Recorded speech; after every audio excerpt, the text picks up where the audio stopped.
Hello guys, मेरा नाम नित्या है और मैं लखनऊ पे रेंट पे रहती हूँ। तो गाइस, जाड़े का मौसम चल रहा है तो लखनऊ में बहुत ज़्यादा ठंड पड़ रही है। तो इसी उससे मैंने लिखा है कि जाड़े के मौसम में धुंधला सा ये लखनऊ का शहर। तो मैं बैठी थी बालकनी में, तो मेरे कुछ माइंड में आया तो उसको मैंने लिख दिया। तो लिखा ये है कि बाहर की बालकनी में दिन अब खुद को समेटने की तैयारी में है। बाहर की बालकनी में दिन अब खुद को समेटने की तैयारी में है। गली में आती जाती मोटर बाइक और उनका शोर और बाहर झगड़ते हुए बच्चे और सामने एक पेड़ से छिपता दिखाई देता हुआ सूरज खिलदंडी कर रहा है।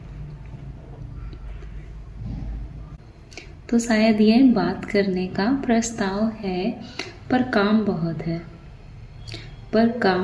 है, मैं बात नहीं कर सकती। सो इस मूक खेल नियंत्रण पर ध्यान नहीं दिया जा सकता।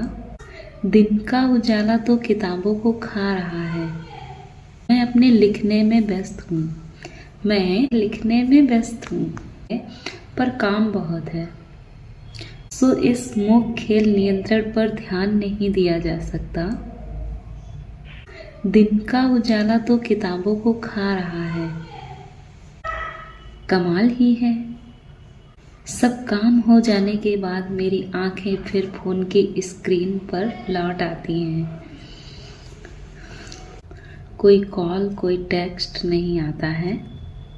एक मुट्ठी इंतजार प्रतिदिन नियम खिड़कियों से झूल जाता है। हाथ को ठुड्डी पे टिकाकर सोचती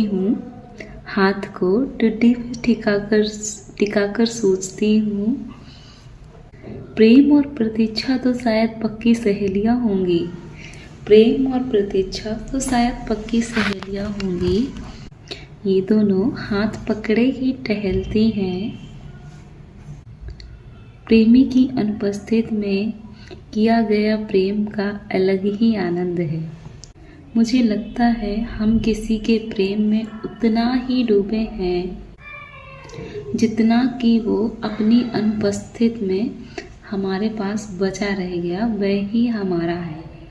दो लोग जब प्रेम में होते हैं तो हाथ पकड़ने के लिए कोने किनारे ढूंढते हैं। उन कोनों में अनकहे प्रेम के संवाद उपस्थित होते हैं और उस एकांत में उपस्थित है प्रेम के अनगिनत अपठित जादुई उपन्यास।